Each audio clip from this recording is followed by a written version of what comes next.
Hey everybody, don't mind the crawling bird. Just got back a while ago from my San Francisco trip and my second doctor appointment. Yep, I had 2 doctor appointments in the same day in 2 different cities. I'm a crazy bird right now.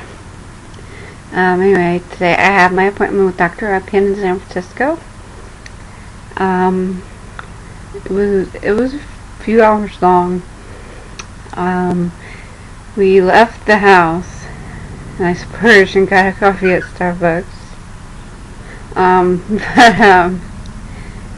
By the time I left the house, I was, instead of being half asleep like I was like, let's do this, But anyway, got on the freeway about 7. Ended up getting there like at 9 something.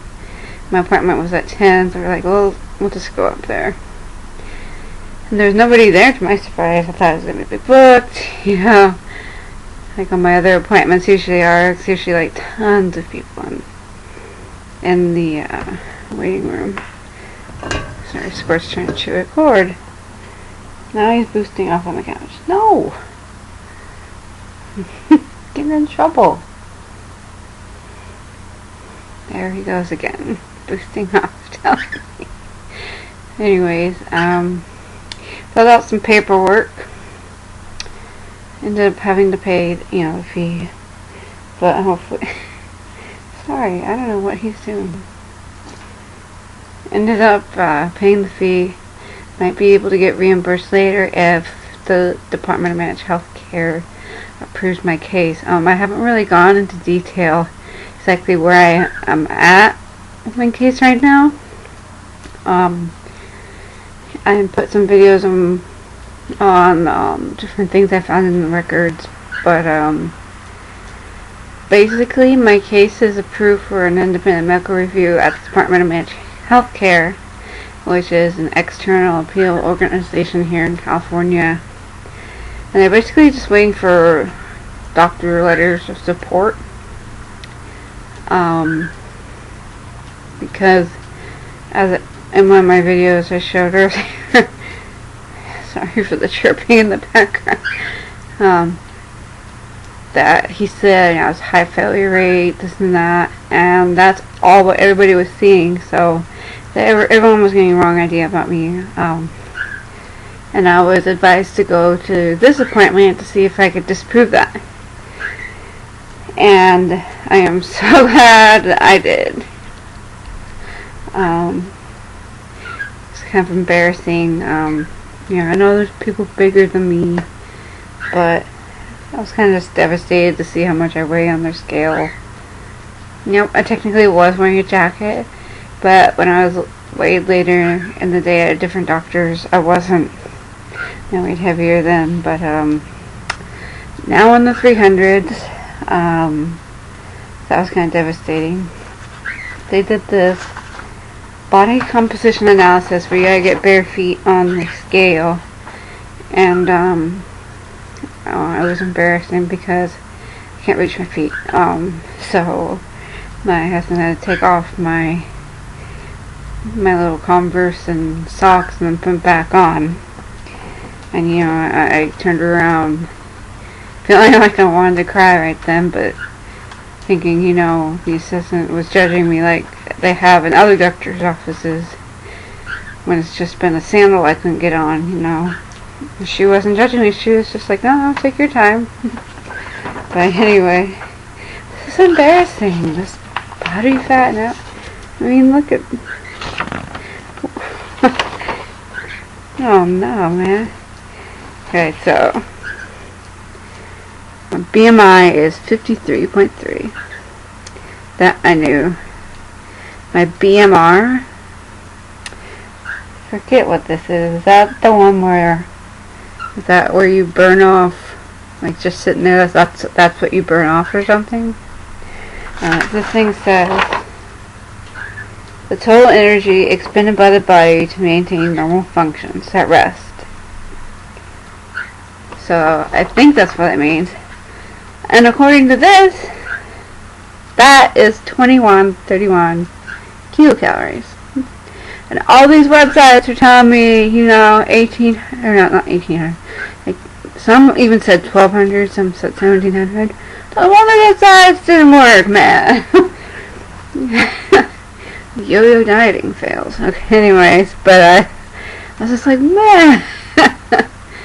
Because, you gotta calculate that to see how many calories you gotta burn. Well, no wonder. Burning way too much in those those diets, not eating enough.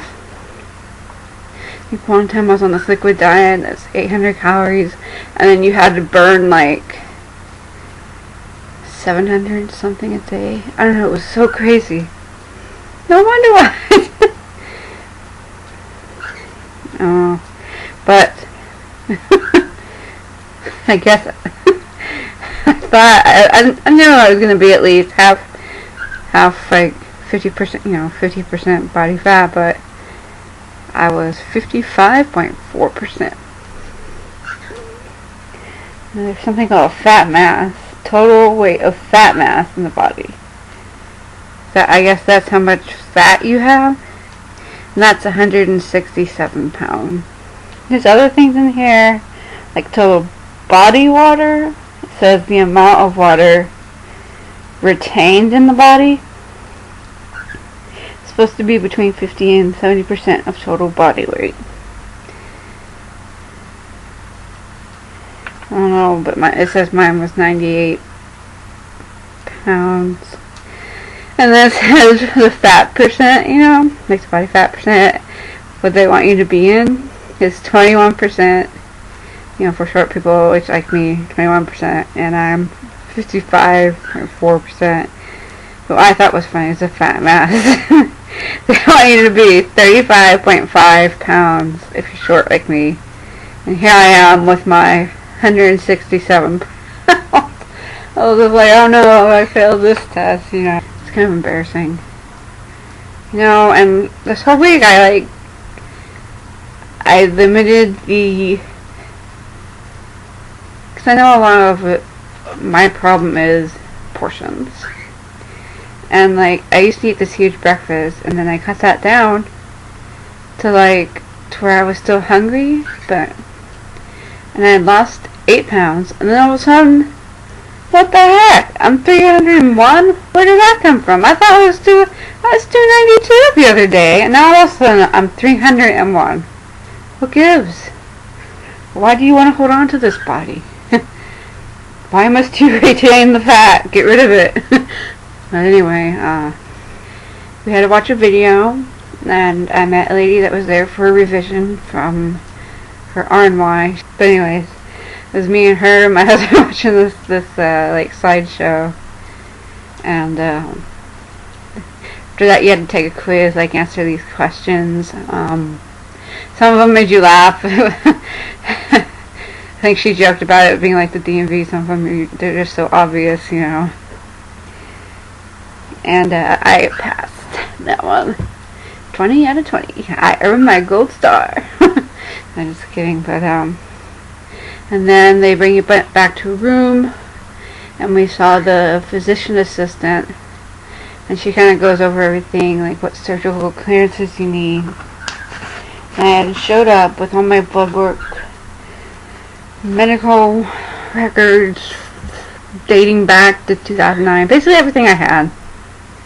In order to have the surgery, to clear you for surgery, would be what I need to do, is a primary care physician surgical clearance. I want them to make a current and written medical clearance to be sent to the office before the pre-op appointment, usually a week before the surgery. It has to be done within 30 days before the surgery. I don't need a pulmonary evaluation. He listened to my lungs, they sounded clear, so clearly fixing my asthma medication is working. I still get short of breath really easily, but maybe that's just being 300 pounds at 5'3". I just stand up and I'm out of breath. Take what gives. But, Squirt is a dusty bird. Dust isn't my friend, but it's a trigger. It's all your fault, Squirt. Just kidding. I guess if you're diabetic Like there's different symptoms of a heart attack or something.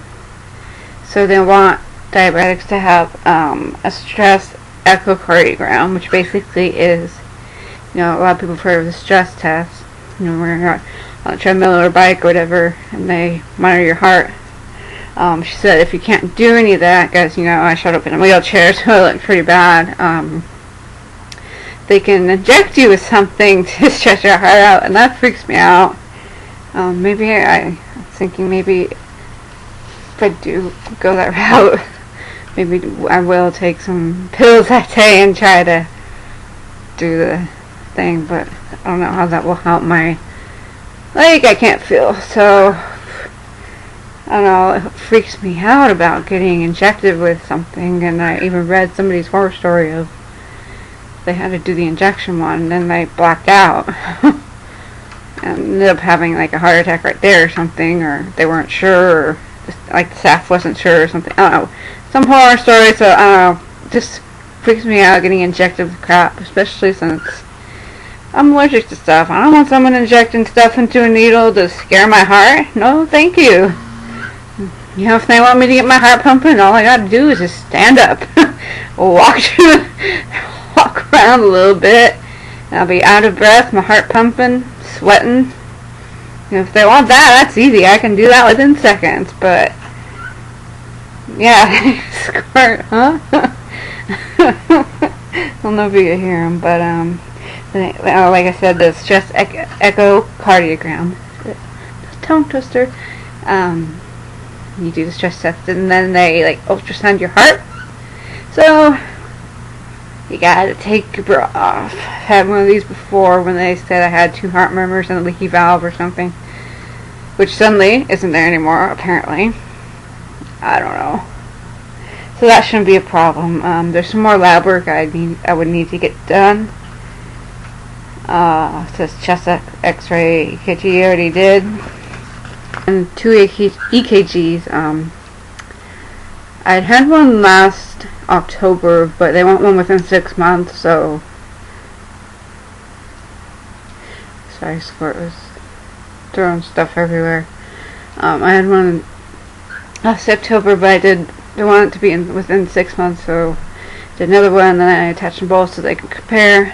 I gave them my psych evaluation, but I'm not following through on those tests yet, even though I have a feeling I should just do the cardio, request to see a cardiologist, because I asked her, who usually does tests. Do you go to like a lab place, or is it a cardiologist? And she said usually the cardiologist does it.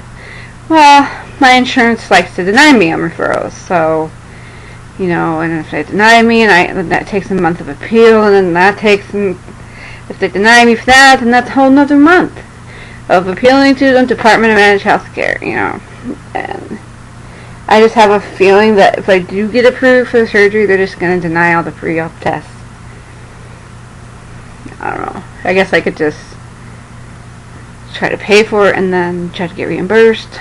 Like I had to do this, but it's so frustrating. But anyway, she was really nice. She really spent a lot of time with me, and was really patient. She wasn't rushing or anything like a lot of doctors or physician assistants are. And she really took the time to answer all your questions and make sure all your questions were answered. And then the doctor came in. Sorry, I'm getting kind of frog-like. It happens every time I drink coffee. I don't know what it is. If it dehydrates me, I'm just like singing death metal or something. But and the doctor came in, and I was so scared at this appointment. I was just like, he's gonna deny me like the other doctor, because I was showing up in a wheelchair. It looks really bad. But in the video we watched, they said that there's this man that came in that was like 500 and something pounds. On their website, he said that he think that it was laparoscopically. They performed a procedure on someone who weighed 800 pounds. And so I was just feeling hesitant about, well, they worked on bigger people with problems probably bigger than mine. it's probably going to go good, and it went really well. He agreed to do the letter of medical necessity, and there was a phrase, I'll do this without crying because it just really hit my heart, was, if you didn't have your insurance problems, I'd be scheduling you for surgery right now. I was thinking, why didn't I go to this guy 4 freaking years ago? If I did, I wouldn't have the diabetes, I'd be walking, there'd be no problems. But nothing's guaranteed. There's no guarantee I'm gonna get to go to this doctor, even if I do get approved, But he says he does it laparoscopically. He removes the gallbladder, appendix, any biopsies, your liver to make sure everything's working alright. And he's just a really nice man. And I even said that when my insurance denied me, I appealed. I even quoted his family's research in there, and he smiled a little bit, but yeah, and explained to him why the RMI wouldn't really be good for me due to my medical conditions and family history, but he agreed. And then the insurance guy came in and he said he's going to have letter of medical necessity for me to look over within a week to a week and a half, because I have people helping me with my case and they want to make sure that the letter of medical necessity, everything looks right, it's not going to hurt my case, or if something needs to be added, to do that. And then basically I just need to pick up my endocrinology letter of support. I had a primary care physician appointment today, which I thought was with the guy who was pro-bariatric surgery, but it turned out to be the other guy. And we tried neck and neck. Me and my husband were just coming up with ideas. Well, can't you just say this? Can't you just say that? Because he, over a month ago, June 13th, the pro-bariatric pro-bariatric primary care doctor said, type up your letter of support. I read it over. If I agree, I'll sign it, And we had talked about what I was going to say in there, and I had someone helping me out with my case to get it approved, And then all of a sudden, nobody knows the schedule. I can't make an appointment with them. I've been calling them every single day since then. And you can tell they're getting upset. Oh, I'll tell them, I'm not in, kind of tired of hearing from you, but, I wanted to get things done. But, anyways, it's just weird. When I called, so last week, said I need to make an appointment with Dr. So-and-so. I was specific. I double checked. This is with Dr. So-and-so, right? And the lady said, yeah, but, it was a new girl. Since I know all the voices on the phone. So tomorrow I'm supposed to call to get a schedule, but the other doctor won't sign any letters because he's not familiar with it, and his friend won't even refer patients to bariatric surgeons because he has patients who've had bariatric surgery and have so many complications. And he kept saying stuff like, what was it? It just sounded like he was trying to cover himself legally, because I guess people from his friend work will come to him saying, what did you do to me? It's all your fault kind of thing. And I said, even if I provide you with literature on this procedure, he said he cannot say for or against one procedure over the other. And so we said, well, what about a general thing? And he still said no. And I asked him about the MRI and the orthopedic referral, that the insurance was basically waiting for a doctor. They're approving it. Where's the referral? But he still said, he doesn't think there'd be any point because based on my symptoms, he knows what it is. you can't really do much for it, except, basically what we're doing. And he doesn't think pain management would be a good idea, but I guess we're going to try a mental relaxer again, this time with ibuprofen, but we'll see. I gotta update my case manager. I have a case manager from my insurance too, that's trying to, she's calling the doctors, I'm making the appointments, going to them, but I'm not getting anywhere with this doctor. So got one letter so far out of 2 today, so I think that's a pretty good thing. And I was so glad I went. I just love this place. They even give you a packet if you get denied by insurance to help you get approved. And they said something about 100% approval rate with the Department of Managed Healthcare, that because they have specialists, And you don't experience that at a lot of bariatric surgery places.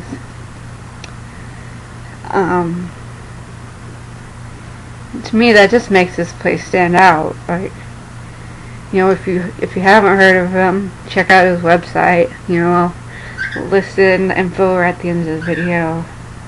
He's really a great man. He only performs the sleeve and the DS, I think, and revisions. He does revisions. So right now, just waiting to get this letter of medical necessity, and then gotta get the endocrinologist, and we're gonna try to get the PCP one, but I don't think it's absolutely necessary. I don't think it specifies in my medical policy that I need the primary care. I just need the surgical clearance from whoever they send me to say, yeah, you're not gonna die when you get on the surgery, But and then I think I need to retype my appeal letter, because when I first typed it, I cited all this evidence for BMIs under 50, and well, now I'm 53 BMI, so no evidence. Fortunately for me, there's a lot more evidence in favor of BMIs over 50 for the DS. But anyway, that's it for now. I'll let you guys know if anything else happens, pain management wise or any appeal wise. Let you know when I get my thing. But for right now, I'm just really thankful that someone suggested go see this guy, because I have to admit, I was pretty hopeless after what the last surgeon said, and it finally seems like I'm going in the right direction for this, and that something might actually happen, but I still could get denied. But just keep your prayers, your swinging critters, your well wishes, or whatever you do coming my way, because I sure do appreciate it. Anyways, talk to you guys later. Bye.